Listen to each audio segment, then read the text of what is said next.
Microphone check 1 2 1 2. Check, two. It's the ambition hour, baby. It's the ambition hour, baby. It's the ambition hour, baby. Yo, and welcome to the Ambition Hour podcast. It's your girl Claudia Renee on your airwaves, and this is episode 186.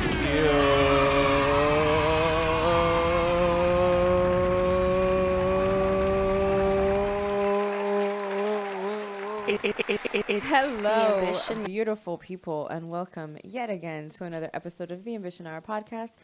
I am your host, Claudia Renee, and I am joined by my co-host, House 600, in the building. Yeah. We got the rain in the back. Yeah, the other special guest I have this week, guys, is the rain. The rain is supplying the beat. Hav says that it's a soothing podcast today. Today we're going to take you on a... It's giving therapy vibes. audio journey. Through the mist. I am very grateful to be here yet again another week with you guys. If you are tuning in, whether it is on WTW Radio or on WTW TV, thank you for being here. So grateful. Make sure that you hit that subscribe button, all that good Comment, stuff. share with a friend, tell a friend, tell a friend. Listen, all you gotta do is just make sure that your little thing where it says subscribe is not red anymore. If you're watching us. If you're listening, then just, hit the subscribe button, leave a review, all that good stuff. And if you know anybody in the Miami area that has some ambition, tell us to hit us up. Yes. We could have them on the show.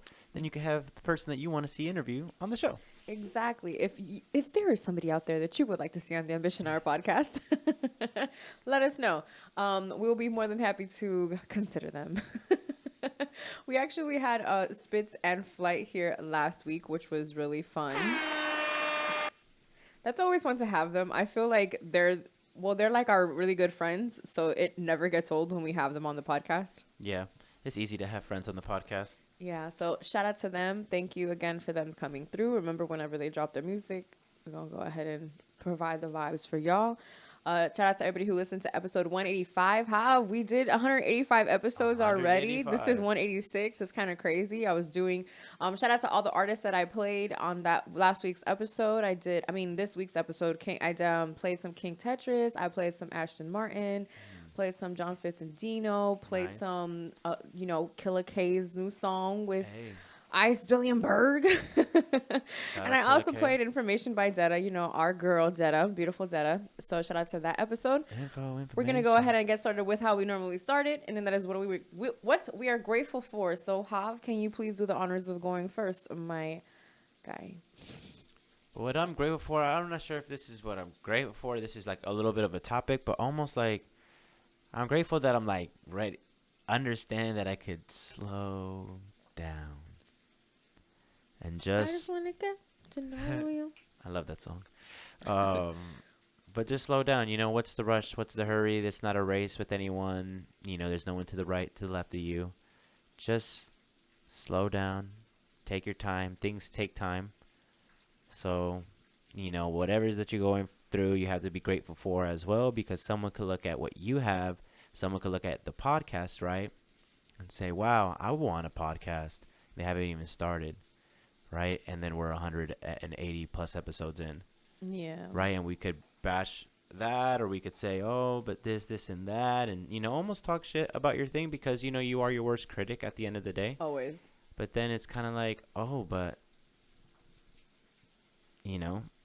what were we in a rush for, or what, or we have the rest of our lives to do this. But and also, like, we're ahead for where we once started, and if someone started now, they're it's just different, and we have to be grateful for what we have, because someone could look at that and be like, wow, I will want that, or I will want this, I will want a video, or I will want to do this or want to do that.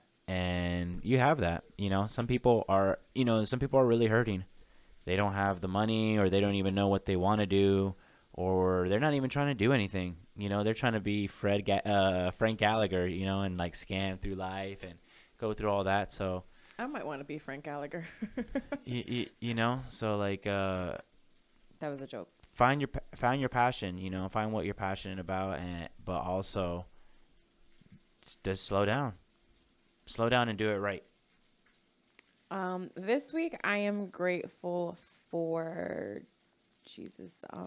I am grateful for Jesus. We are definitely grateful for Jesus, Super grateful for him, but We're early this Sunday, but we got y'all. there's just so many different reasons to be grateful. Like I feel like the biggest thing that I'm the most grateful for right now is that I am able to find power in brokenness. I'm able to find power in like so many different layers that I'm discovering and uncovering, and being able to feel like I am fully protected from all of it because of the way that God has me covered. Like he literally just has me covered, like he made me like in his reflection. So that's just like something that like I continuously am super grateful for, because it's just like there's no way that I'm going to lose. Like I was set up to win. Exactly. Like I was, from the moment that I was created by him, like he put me in my mom's womb because he was just like, she's gonna be a winner. And so like just knowing that and like continuously seeing like, okay, so like in this time in my life I went through this, and then but like look at where I am now. Like you kind of like take things into perspective. So I guess the ultimate thing is like perspective, but it's also just knowing that you're protected. So Yeah. And even like when you're younger, you'd make some decisions on that you're gonna win. So you have to continue living like that. Like I'm gonna win. I'm gonna figure it out, or this is gonna happen. Like it's a long life, ladies and gentlemen. yeah. And you could pick up. You write that book.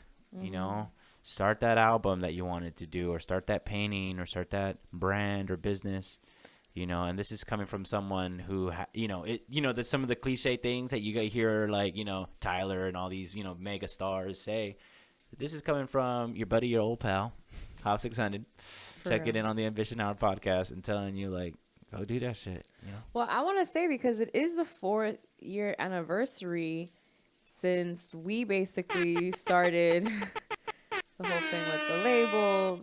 The podcast idea was coming in. The changes in both of our lives, I felt, came at this time when it came to our passion, what we truly wanted to do. So I did want to say happy anniversary to that, Hav, because we have been on that journey together along with Spitz. So and the rest of the Worth the Wait family. So there's something to go. Definitely, let's make some noise for that.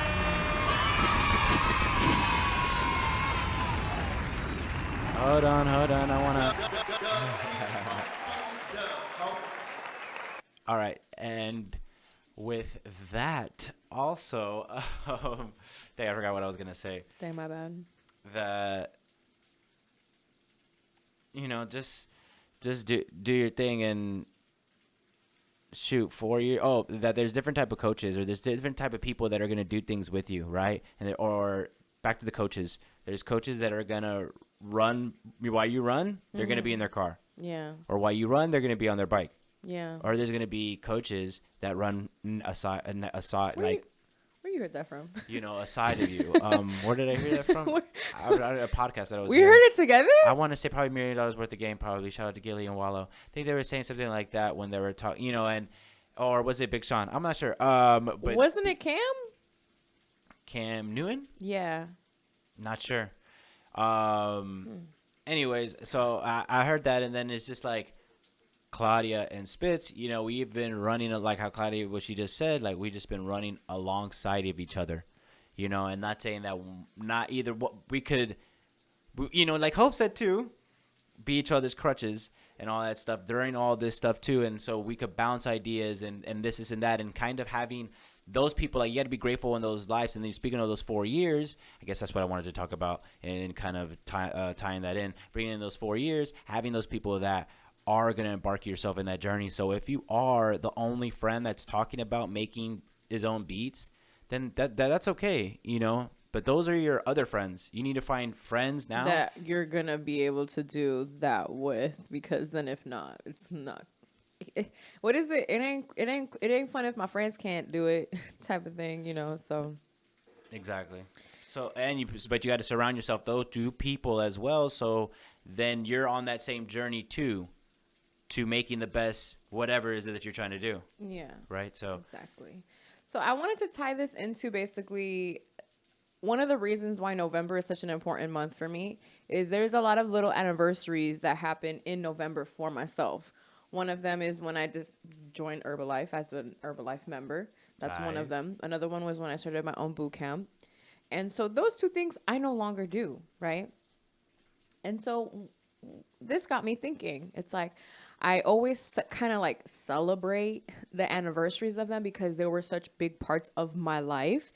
Or when I felt like those were like accomplishments, that I celebrated and that kind of for a certain time frame of my life was very important to me. So I never ever want to neglect that.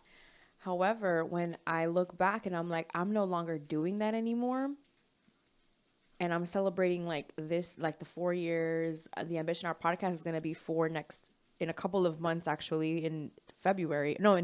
It's going to be 4 years that we've been doing the podcast. So that's insane. And so I start to think to myself, I'm like, I don't want like in the 8 years that like I'm not actually doing the podcast anymore, or that I'm not doing what it is that our plan is to be doing. I want it to be like that I'm celebrating my 8-year anniversary and it's like we doing like the 800 episode or like something like that. And it kind of makes you think like this is something I literally just heard Kevin Hart say this before we recorded this podcast, and it was basically like you have a plan and like you just stick to it and you just kind of like see it through. You have to kind of see it. You have to see it through. You have to see it through. Like there's no reason as to why you should be able to believe it and then it not come true. So that was just something that like and it literally, this epiphany happened to me right before the podcast, to where it's like, I'm tired of like celebrating these type of anniversaries, but not in a big way, because it's just like, bro, but you're not even doing that anymore. So it's like, yeah. So I don't want it to be like that when it comes to the podcast or things like that. I want to break that cycle already, and it takes a lot of guts and it takes a lot of determination to say that, because that's in another 4 years. It'll be the 8 years or the 10 years or however many years. I want it to be that I'm still celebrating the anniversary because it made a bigger impact than anything else in my entire life. So I did want to say that I feel like anniversaries are important, but it's like you can't celebrate it if you don't do it anymore, and I don't want this to ever be that. So just had to get that out there. Bam. Yeah. And I said this in another episode, but I feel like I need to say it again because I heard it that episode back. And if I can see it, God can guarantee it. Bars. So, yeah. I had to drop that gem again, because if I can see, there is absolutely no reason that if you can see it and believe it, that it's not going to happen. Whether you believe in God, the universe, listen, you don't get it back in a tenfold. It's all good. It is all good. Okay. So I wanted to get into some new music. This past episode 185, I listened to, I don't know if you got a chance to listen to the episode, but I did a live listen of that 777 song by Bruno Mars and Anderson .Paak. I did not like it. And I actually said that when I was listening to it. But the rest of the album is good. So I did want to hear what you felt about the album. I don't know about other music that has dropped. So I like the album. I mean, yeah, I think it's great. Silk Sonic, Evening with Silk Sonic. Oh yeah, that's Bruno the album Mars. I was talking about. Sorry. And Bruno Mars, Anderson .Paak. You really can't ask for more. And I think they executed the idea and the plan.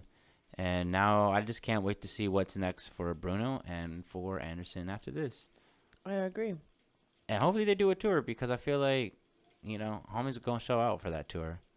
Definitely. And the girls will dress nice, you know what I mean? Like, we could get our, the fellas, we could get out, a little fits in. You know what I mean? Acting like we a backup singer or some shit. So, I don't know. I think that would be cool. nice if they did it in a theater instead of like a That would be cool, yeah. If they do like music halls or whatever like that. Yeah, I think that would be dope. And then because it can and then they play, do live bands because they play instruments. Yeah, too. because it can play into an evening. I feel like when you go to an arena, it's not as intimate. So you don't feel that energy in Section 300, like that music. I feel. I don't know. That's just me. But what do I know? Except I've gone to a million of concerts and would probably know that what's best. So But talked to. people show out in the arenas too, going to concerts. We've seen that. Like, there's a lot of people Oh that well, dress no. up though Listen, too. it's Miami. You gonna see people deck the hell out for some concerts. I know for the Mark Anthony concert, like I know I dressed up, like heels, dress, everything. You know, J. Cole, I went like in sneakers and you know, that type of get up. But there's definitely, I'm not saying you cannot do that at an arena. I'm saying for me, I feel like the experience, it being in a smaller venue would be better. Call me, guys, if you guys need some need some ideas for the concert that you guys get, the tour that you guys are gonna be doing. Facts. So this is my first week back at the gym, and listen, when I tell y'all that y'all don't want to see or hear me in like 3-4 weeks, because I'm on week 1 and I'm walking around here like I am the hottest dollar on the block right now. Facts. I'm seeing some of these games. Like, it's so funny how like you just go, I haven't even gone today and I'm already like I can skip today, like, and it's like, no, girl, you cannot. It feels absolutely amazing to be going back. I'm extremely sore, but it's a good sore. I'm enjoying myself when it comes to that. I feel like I was saying in the other episode how that like I just wanted to like kind of like tear my muscles, like kind of just like waking them up. Yeah. I felt like they've been asleep, and They I don't have like been. that. And I don't like that. So I had to wake them bitches up, and it's nice. I also like the almost the solitude The solitude. Okay. that comes from the going to the gym, because Yeah. I kind of shout out to Matt, man. That's my boy. I kind of like going there and then just going straight to it. You know what I mean? Like straight headphones in, get into your workout, bam, bam, bam, bam, bam, knocking it out. Even though I know Matt's doing different types of workouts, but like the gym partner and like the duality of work. Even though I think it's good but like how Claudia says, at least for this type of workouts that I've been trying to do, is waking up my muscles. So not giving them that chance of banter or watching the when you switch talking in to somebody.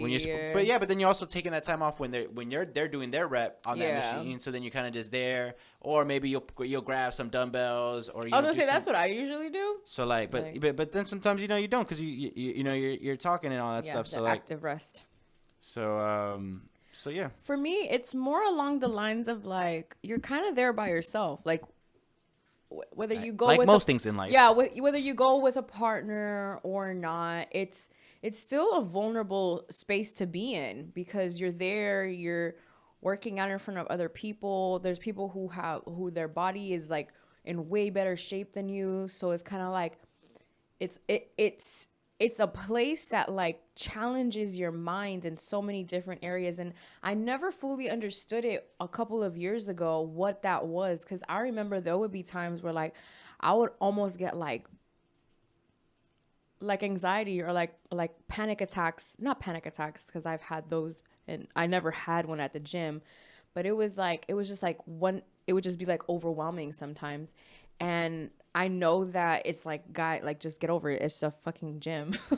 You just go and work out. And it's like, no, actually, once it becomes very like prominent in your life at one point in your life, and you just like, there's just so many different factors that go into it. Like for myself, I go back and I see how like my body looked, the workouts that I was doing, how I was doing them, the weight that I was pushing, and all of these things. And then to go back now and it to not be the same, my fitness level isn't at the same that it was. So that's where I mean, where like the solitude, like it's just like I feel like even though I'm surrounded by all of these people at the gym, I feel like I am so alone, because I am so into my mind. I'm being hard on myself. I know that what I'm doing is good, and I'm getting it out, and I always feel like when it's like you're constantly healing. So when I go to the gym, I feel like even though I'm tearing up my muscles, I'm also healing something in me that had that solitude when it comes, or like like that feeling of like no one gets it. Like nobody gets like how I'm feeling and the reason why I'm coming to the gym. Like no, like people can think, "Oh, well, it's just that she wants to lose weight." It's like, no. It's like it's not even that. Like I'm happy whether I'm a little thick, super thick, a little thick. I'm good in all of those things, but it's like there's way more to it than I can even explain. Like it's just so much that goes into just going to the gym, I feel. And it's just not, it's not the same for everybody like that. Like, cause I know like I could be saying this and then somebody listening is just like, what the heck this girl going through? Like it's just like you just going to the gym and you just, doing a workout and then that's it. And you write out and it's just like, no, man, it's so much more to me. So that's something that like this past week going to the gym has also brought me. Besides like feeling the results, feeling the soreness and all that stuff, it's kind of just like bringing me to grounding. So, yeah. Was that too real or like what happened? No, that's good. Yeah, of course. I don't know. That was just something that I have been thinking about, and y'all know I love talking about this type of stuff with y'all because this is like my live diary. Yeah, and the thing about the gym is that you do it in the dark, no one sees it.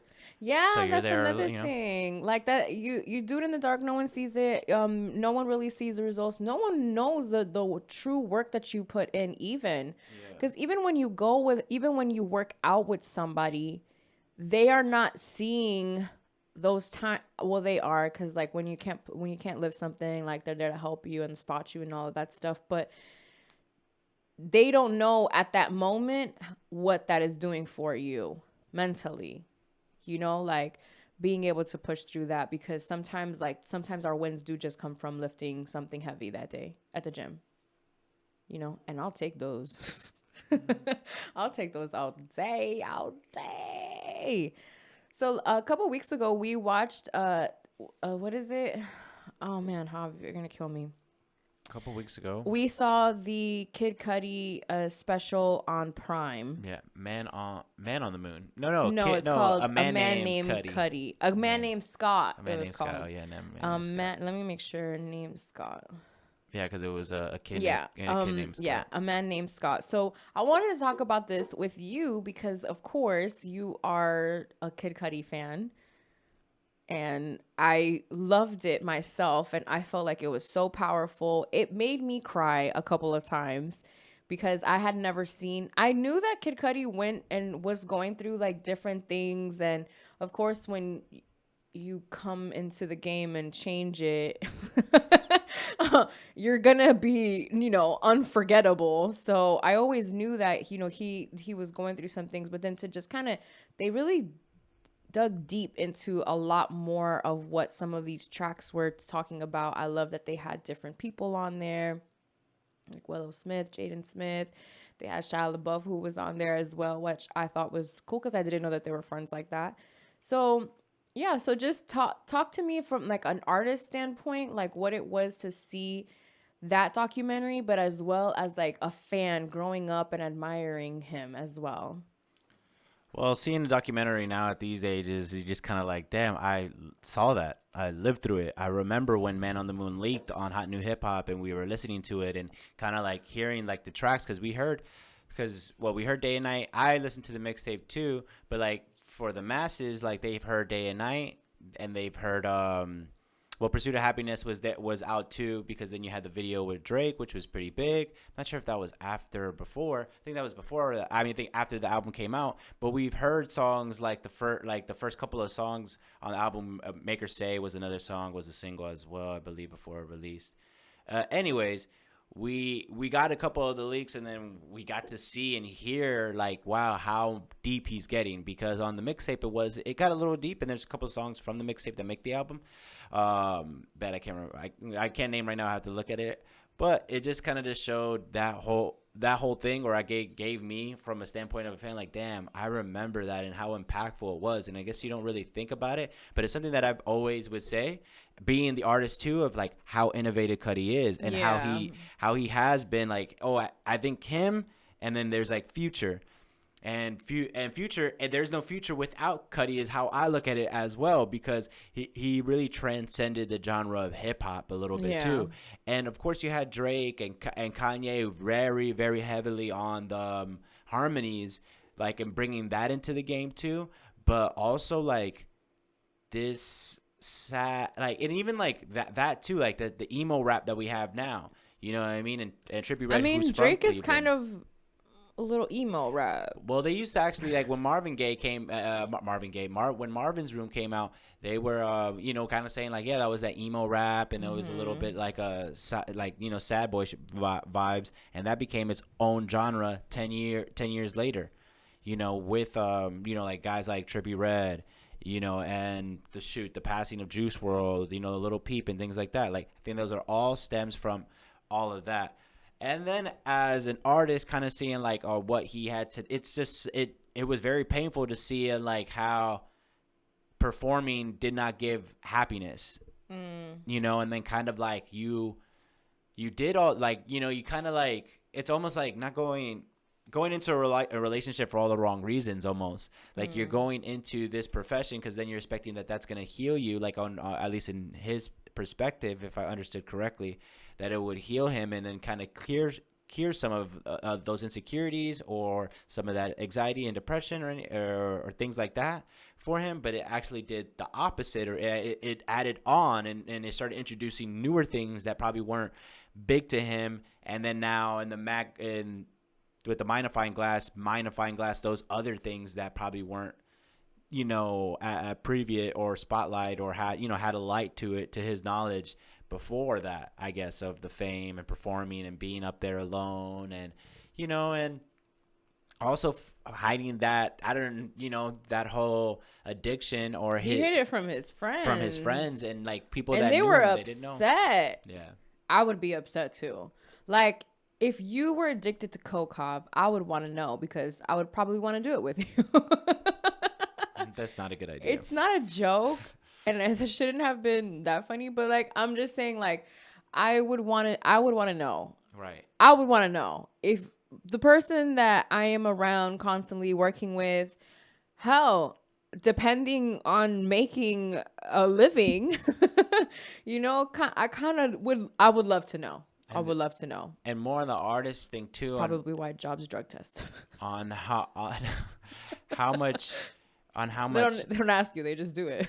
Sorry. Of the pain that artist goes through, and how like that helps you, you know, in some ways, and how like really legitly we do say Kid Cudi saved my life, you know, and it's really true, because it just like saved your life. Like, it could be in any magnitude to save your life on being more acceptable on who you are, or change your life on speaking up, or like, hey, I actually go through things like that too. Change your life on like, oh shit, people do weed. Yeah. You know, okay, that's cool too. You know, like it could, or, you know, jeans, like, you know, like different type of style or whatever. Like, so yeah, it was great. I loved it. I love that that we have this, but also what it brought to me, and I'll flip this back to you. Almost how, like, I don't know, I've been having like this last couple of weeks with the Kanye interview, Man on the Moon. We have Hit Boy and Big Sean out there doing press as well. Even the Guru and hip hop interview with Rory and Mal was something. That's where I'm going at that too as well. You know, seeing the Kanye with Beanie, you know, like things like that. The Kanye talking about Dame. This whole, like, is Rocafella back? You know, question mark. But not even just that, but just seeing the ripple effects of Jay-Z, Dame, and Big's, like, what they empire, did. basically. Yeah. Because say what you want or not, I still view it as like Cudi and Big Sean, Kanye, that umbrella. That's all under the umbrella of Rocafella. we've talked about And this we've talked- umbrella, yeah, exactly. because So- this umbrella is impeccable. If you think about Rocafella, you think Jay-Z, like how Hav said, Jay-Z, Biggs, Dame, right? So now we have Biggs, who right now has and helped Rory and Mal get their deal that they have with Stitcher, which it was a $10 million deal. I don't know when they get that money, how that is, but they got that deal. And that is from a Rocafella umbrella, because that is Biggs, you know? So there's that. Kanye, but not only Kanye, that Kanye is a billionaire and he's making more money than his boss at this point. Like how he calls him, you know, like that's the boss. But then you also have Rihanna, who was in the same, like, who discovered Rihanna? Jay-Z. Like that's how we found out about bro. Rick Ross too. But Rick Ross, who what? like Jay-Z, Jamal Crawford talked about this on Up in Smoke, on kind of how Jay-Z basically introduced him to Rick Ross. Like he was playing hustling. He was infatuated, what he said, infatuated with the record. And then after that, like that's when he knew him. And then, you know, of course, Jay signs Rick Ross to Def Jam while he's running the show there. Dang, even you see. And we got on the remix with him and Jeezy was also part of the, you know, so like, it's just like, yeah.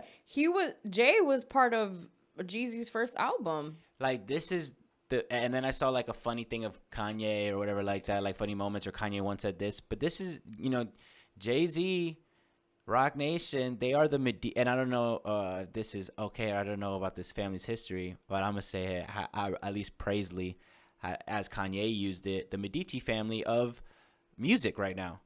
Because as he was talking about that, like he needs the Medici family to help him, because that's like, I think they famously like funded like Shakespeare's plays and things like that, or, you know, like kind of like helped him flesh out those ideas, because sometimes you just need the capital. Yeah. Like a creator just needs the capital to create more, basically, to make the world better. They need money, you know, Elon Musk, Kanye West. So dang, even Virgil comes from there. Yeah, and Virgil, that.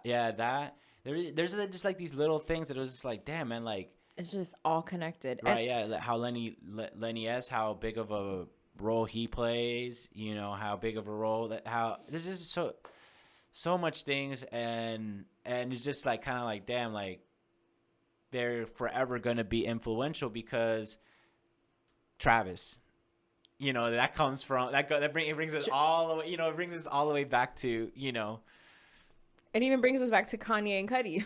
No, that's what I'm saying. Yeah, and that brings us back to Jay-Z. Jay-Z is what I'm saying. So like today's biggest star is Travis Scott. What I wanted to say and bring up, really, because I felt like this is important, because I didn't know at that time, but going back and thinking about it and like seeing the documentary, it's like, dang, it's so true. Cudi hadn't even dropped an album yet, and he was on, what was it, Magna Carta? What project was he? He was on Blueprint 3. That's the one that he was on. Magna Carta, Travis was on Magna Carta. So yeah, so imagine that. So like he hadn't dropped it, and he's already on and like then his album drops, and then he goes on to be like one of the most successful as far as music and, you know, that goes. And I mean, listen, I'm not saying that the Met Gala is something that is like a stamp of like you're successful, but I mean, not everybody gets invited, and Cudi was there this year, so you do the math. You do the math. Mm-hmm. Like, that's up to you. So I wanted to change gears a little bit. I'm really happy that we got to see that together. Mm-hmm. It was a really cool documentary. Me knowing who Cudi is for you was really special to watch it. So, and it makes me want more. I already love these, you know, like, you know, like I come from the Beef DVD era, so like, I will want more stuff because I like stuff like that. So I love stuff like that. So like I need Jeezy. I know Jeezy already had like an album that kind of had a doc, but we still need like another one, or like even with Ross shit. Of course, I would want Lupe. You know, like these documentary, like I even think 50 could do a new one now and all that whole stuff. You know, even though we have the movie, just like these docs. I know Kanye is coming out with one. Shoot, yeah. I think there's a Jay-Z one, but like I want like they did a Fade to Black one. Yeah, I want like what they did and what they're doing now too, like with Tom Brady, the man in the arena, and how they did the Michael Jordan, even though it's supposed to be about the Bulls, but it's not the Michael Jordan doc. Those two things, like, I want that for like hip hop and our hip hop heroes, like, cause I don't know, I like that documentary shit. I mean, we grew up also on because shit, even the Lil Peep documentary was great. Yeah. You know, so like a Drake one will be insane. A Big Sean, like these other ones they'll be massive.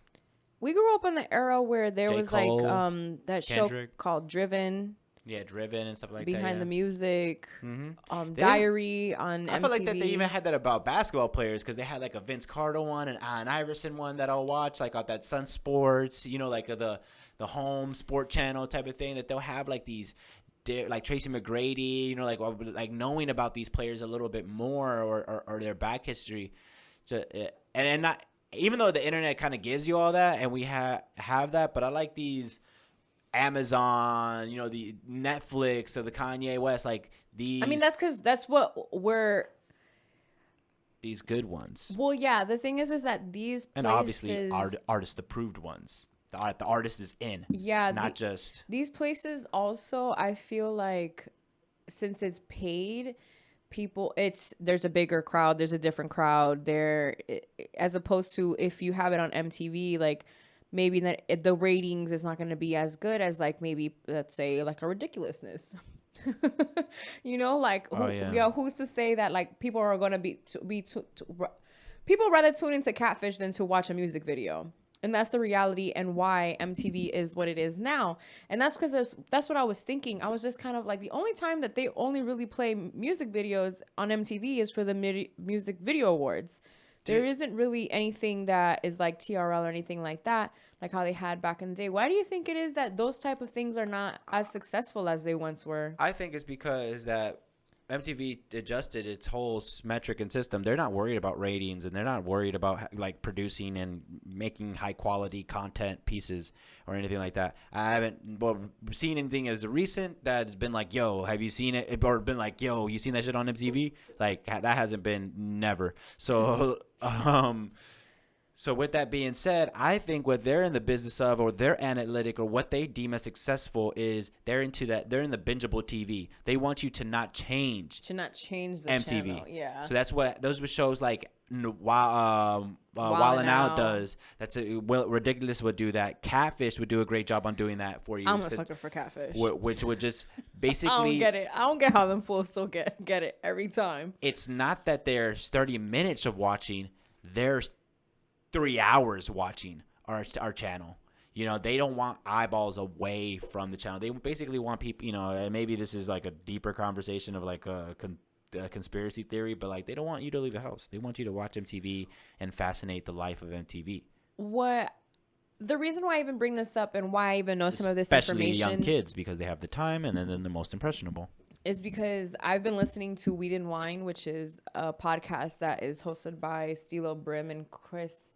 I'm not sure his last name, but Stilo Brim is from Ridiculousness, and usually I'm a Google person. I Google if I'm watching a show. If I'm usually Googling who's on there because I like to know that about those people. For like, I don't know. It's just it's just something that I love to do. I love to know information. Claudia's so good at Google. She found out who a Crip and who's not a Crip on the website. I did.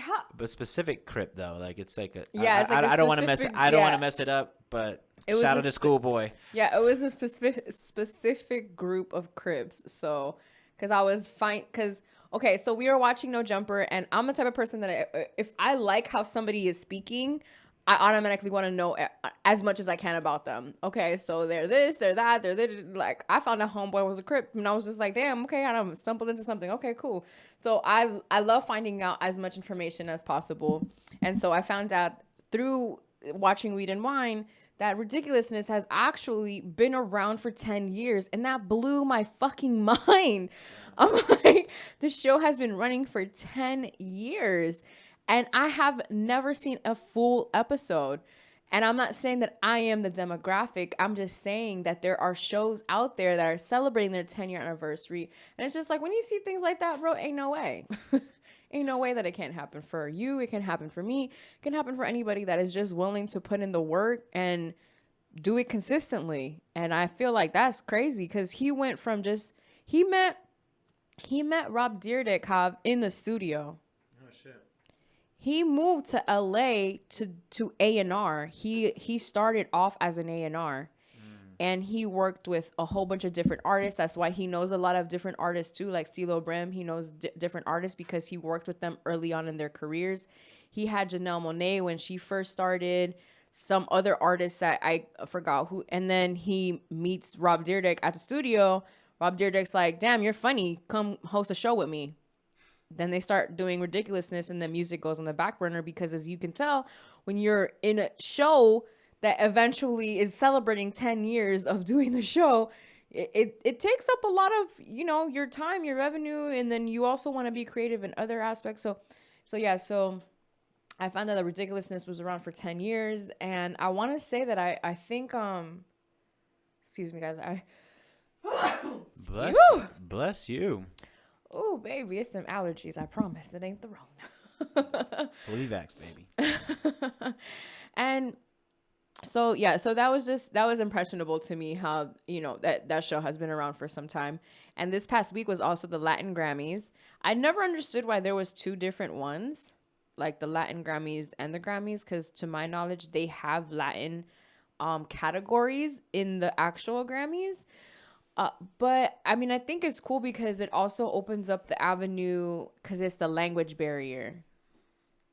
You know what I mean? Like they can't have like the performances that they had at the Latin Grammys. Like they couldn't have or honor, some of the people that deserve to be honored in the, I guess, American Grammys because this merengue artist passed away, and they did like a whole homage to him because he passed away and what he did for music and his, Latin music and things like that. So that would have not happened had it been the regular Grammys. You know what I mean? I feel like they would just make it. And I ended up finding out that the Latin Grammys don't fuck with J Balvin. Oh, why not?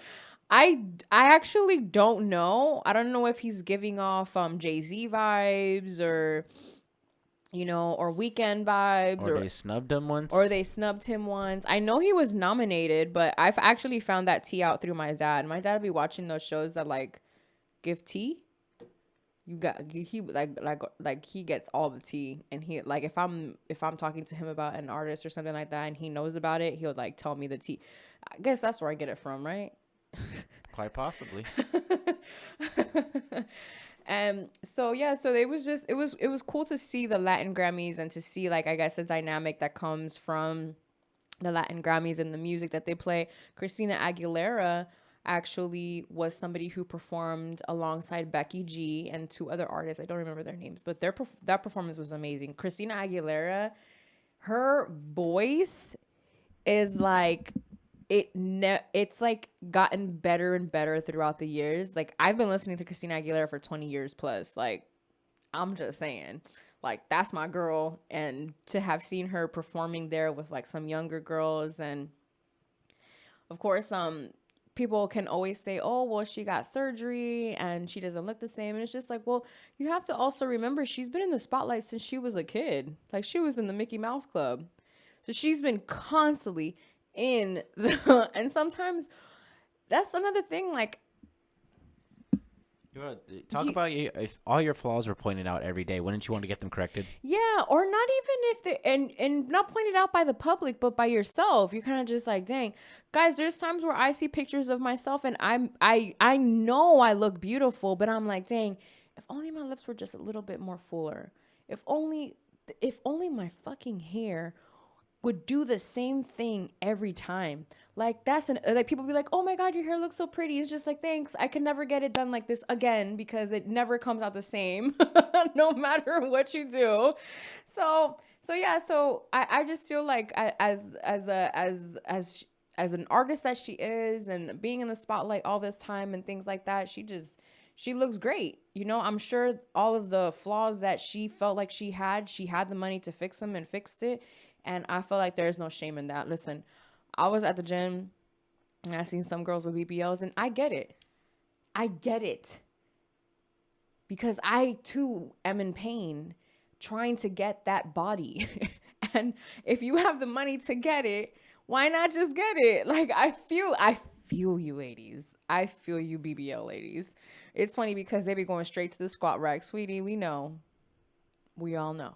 You gotta maintain the shit though too. So you know That's very true. So that's why they're doing that, or maybe They be even doing like, the most too. You ever notice that? hey, shit. They trying to secure the fucking bag that they just dropped on that shit. Shit. How much does BBLs be running for?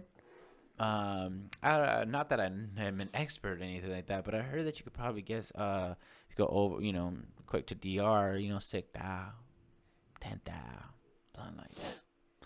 Of course, I don't have prices. Yeah, they don't put the prices there. Especially if you're looking for that overseas one. But yeah, 8 to 10. 8, yeah, 6 to 10. That's what I was saying. If you want it done good, you're probably gonna pay that 8. So, if you're okay, you'll pay the 6. But it all depends on where you get it. There's great options out there for you ladies, and they also have payment plans. So not how I'm being the spokesperson for the BBL. They got payment. I mean, dog. It ain't tricking if you got it, like you saying. Like if you got it, go ahead. No, hell yeah. I feel like I would at least want the 8,000. 8,000, get it done. The 8,000 one. I think that's the one that I would be like, all right, we could do this. We can get things done with a little 8. And yeah, you could get certain shit done. You don't got to get the crazy enhancements. You could just make it a little bit realistic, just a little bit bigger. Yeah, for sure. If you got a small, you ain't got to go extra large. You could, a good large will fit you good. You know what I mean? A good medium, good, or oversized medium will do you good. So I think about age and I think about what I would want to get done, but I also feel like I look great for my age, so I shouldn't be too worried about that. Mm-hmm. But then you also hear older people just complain about certain things of that they don't like, and it's just kind of dang, that kind of sucks, because you will get to that age. Mm-hmm. And so this month I'm reading my books. I'll know Soul Coaching and Create Your Own Magic. And today, one of the exercises was to basically picture your own death and play it out in your head and things like that. And so I know that there's a lot of people who fear death or who are not comfortable with their own death, or even the conversation of death is really touchy for them. A lot of the times it comes from trauma. It comes from losing a lot of people and not knowing how to cope with that. And I know I was talking to somebody who actually really suffered through that, having lost so many different people and not really being able to heal about any of them, because you lose somebody and then a couple months later somebody else passes away, so you're just constantly in a state of grief. So when you think about death, it's kind of just I'm honestly just happy to be alive. I don't even want to think about death, but it's a reality. It's one of the things that's guaranteed in life is death. So this book has always made me do this exercise because it's the same book. So it makes me do the same exercise. But I felt like this year when it came to death, I felt a little different. I felt like I was like, wow, this book actually showed me to be extremely comfortable with my death, about speaking about death. I felt like, I remember before my grandfather died, I remember just thinking to myself wow, how is life going to be once I lose him? Him, I remember I would cry just thinking about him passing away, because it was just something that I knew was coming, and I knew it was something that I had to come to terms with, but I didn't want that. I was being selfish, and I wanted him to live forever and just be here forever. And also because I feel with grandparents, you get the same experience with your parents, but it's so much different. It's so much more like they're just more lax, a lot more funnier. They're not the ones raising you, so they're a little, they're more chill. I see it like how my mom is with Bae. Like she doesn't lets her do whatever. Lets her eat whatever, gives her whatever she wants, spoils her, because it's just like, well, at the end of the day, like, that's not my child. Like, that's my grandbaby, So, yeah. So when my grandfather passed, well, when our grandfather passed away, that was just something to me that I remember just being like, well, now that I've lost him, like everything else is what it is, as far as death goes. So the book basically is telling me to picture it. So I kind of want to give you guys that homework this weekend.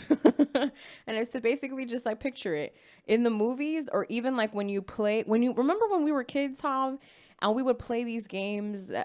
Some of them, it would be, shooting games, or it would be something, and then somebody like had to die. Do you remember how dramatic that was, and how all of us wanted to be the ones to die? Like, it's just like, no, like, I want to do it because we all felt like we all had that, like, that perfect way to die. Like, we knew how to die. So, yeah, so it's just like, because you saw it in TV shows, so it was like the dramatic part. And that's one of, like, that's, like, one of the most important things in some of the movies is when somebody passes away and how they die. And I was watching this show called Queens. Shout out to Queens. And even how the dude, like, even, I don't want to say too much with that, like, I don't want to give it all away, but it was just like, even how, like, this dude, like, passes away, like, it was so dramatic because you don't know that he's dead, but he's already, and yeah, so the death scene in movies and shows and all of these things are the ones that were just like, oh man, that was a really good death scene, but we don't do that with our own lives. And I'm not saying that that's what you're supposed to do. And I'm saying it's maybe not normal to you.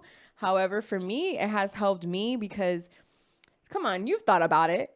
You've thought about how you're going to die. Or when someone's just like, how do you prefer to go out? Oh, well, I want to go painless. I want to go this. So that's basically what the book is saying. It's just like, picture it with painless, like what you falling asleep in a fire, like tragic ones. So it's just like different deaths, to the point where you feel comfortable with it, And I'm not saying like, oh man, now that, because that's also something else too.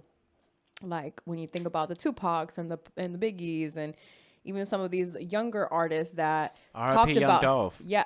Oh my goodness, R.I.P. Young Dolph. Can't say that, Yeah. That was pretty crazy to me when I found out. Like, when you told me.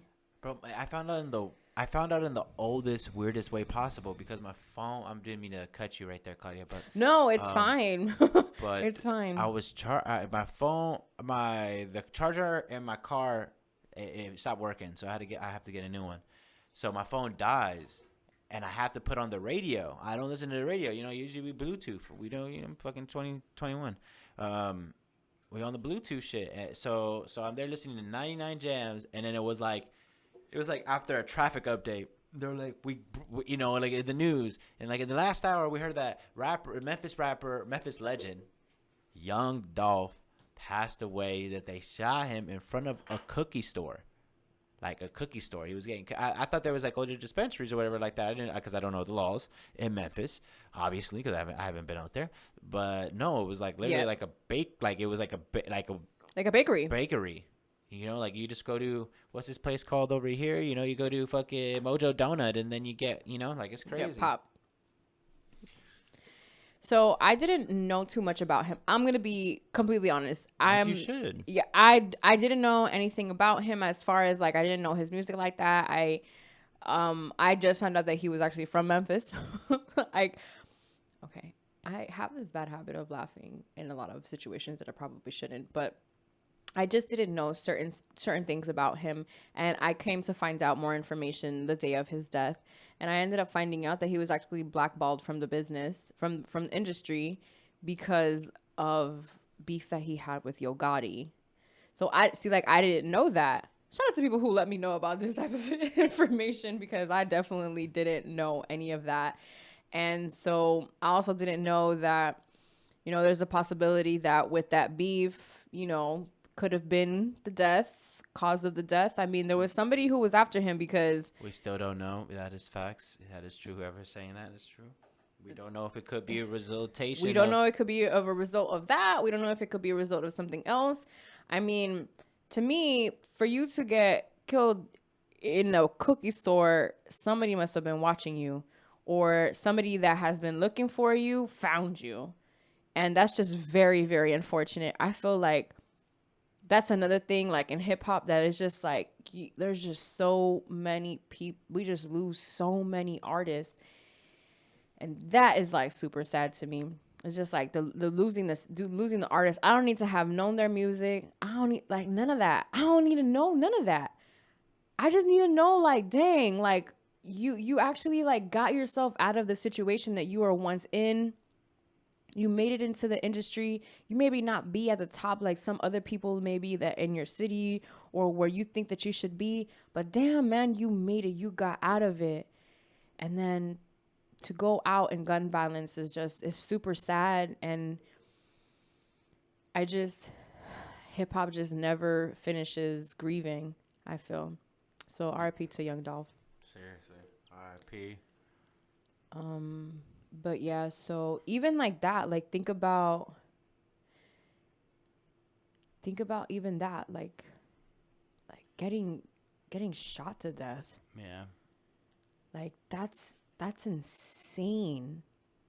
Like it reminds me of that Cat Williams joke for some reason.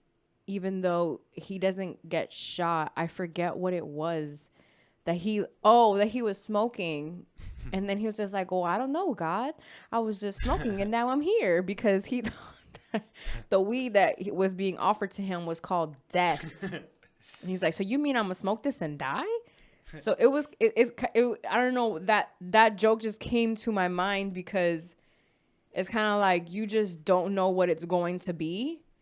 So imagine if you were to like just kind of picture them all. Like, just picture them all and just kind of like, oh, okay. Oh, okay. All right. Okay. You go into certain situations a little less fearful, because it's just like, it could be anything, bro. This dude went to go get cookies. Yeah, Pac talked about it a lot, that, hey, if you could get touched, you could be touched. So... what sucks the most is that it's I'm happy that he wasn't with his family. That's definitely happy that they weren't around to see that or even be a casualty because of that. Yeah, big prayers to the whole family.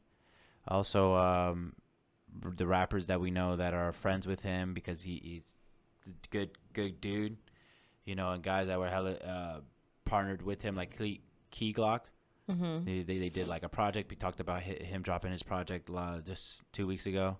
So just prayers for them, the people that are close with him, because I know it has to be difficult. And yeah, and shit to hip hop. Yeah, we just never grieve. And I was just thinking about, like, damn, man, being a rapper is it It's a dangerous job. It's a dangerous job. Yeah, thank you. Yeah. I think I agree that being in hip hop is a dangerous job, but bruh, so is everything else. Yeah, that's true. Because you could be a cashier. Yeah, they don't talk at the local supermarket, and the motherfucker goes crazy. Or they don't talk about how many cashiers passed away this year, right? Like, it doesn't get highlighted like that. You know what I mean? Or like how many plumbers pass away. You know what I mean? Like, we know that as soon as Anthony Davis's ankle starts acting weird, we know that. But they don't talk about, oh yeah, today there was an accident that happened at the construction site. Yeah. A guy. They actually, damn, that's crazy. They really don't. Yeah, screwed his foot in by accident. Like, it doesn't get high, or they talk about it, but it's like the 5 seconds before the commercial break. Yeah, it's like really quick news. It's really quick. It's not so much importance. It doesn't get highlighted. Yeah, we're not talking about it like that. So that's why You know, shit. Fans are weird, because the reason why, even like when artists' deaths, or even when, how you were saying, like if Anthony Davis's ankle is feeling weird or whatnot, we all know about it already, but it's because they have fans. So that's something that, oh man, okay. So I recently saw Charles Barkley on the Etc's podcast with Kevin Durant, and it was a really good conversation that they had, because one of the things that they talked about, and I felt, because I'm such an advocate with NBA players deserve to get paid what they get paid. Like, if you've ever had a conversation with me and you even remotely say, I don't understand why they get paid that much, and it's just like, what do you mean? Like, what do you really mean by that? Because if you think about their lifestyle, you think about what they put their bodies through, and et cetera, and things like that. Look, and you can't shoot like Stephen Curry, bro. Stop. like, you can't shoot like Steph Curry. And it's not only the whole, you can't shoot like them, or like you're not like they're, yeah, like your surgeon isn't LeBron James, like how I always joke around and say that, but it's, what brings it is the fans, it's the capital. It's the money that these people bring in. So something that Charles Barkley said was, okay, he's just like, in my career, maybe in 1 year or whatever, I was making like 5 million. But I didn't have these fans, or the scrutiny, or the constant, that, like the social media aspect of it, that everybody was in my business at all times. Like, we didn't have that. And he's just like, but then you got these ballers now that they're getting paid they're getting paid 35 a year, and 35 million. And then they have all the scrutiny on them. And he's just like, so which one would you rather take? And it's just like, well, I would rather take the more money, more money than take, the scrutiny. So that was just something that I thought of like what he said is, with these sports and like all of these things, the reason why those people don't get that, even though they're the ones working harder, they're the ones who make the cities and all of these different things, they don't get that type of attention, because they don't have fans who, I guess, care about them, So it's kind of crazy though, because we don't know about these people passing away, and it happens, but it's not covered like as if an artist or a basketball player, a football player passes away, or it's not the same. Yeah, domestic abuse charges, all that stuff. Yeah, it's how our society is, and what we, idolize, fantasize, all that L-I-Z, whatever nonsense, that whole family. For real. All right, guys. Well, it was a pleasure being with you guys this episode. Thank you so much for tuning in. Hav, thank you for being my co-host today. Always a pleasure. And if you made it this far, please comment below your favorite Harry Potter movie. Oh, my goodness. Guys, yes. We're going to have to talk about it, because I think by next week, we should be done. Hopefully. Because definitely got into Harry Potter. Was not expecting it to go that hard. It was hitting. I did not expect that. That shit came out of left field on my dumb ass. Because y'all know, I hate movies. Like, I have way too, like, I think, you know what it is, Hav? I think it's my attention span. Yeah, true that. It could be that. I think it's my attention span when it comes to movies. Because I'll be paying attention. But then, like, what happened yesterday. Somebody said something that reminded me of something else, and I had to say it.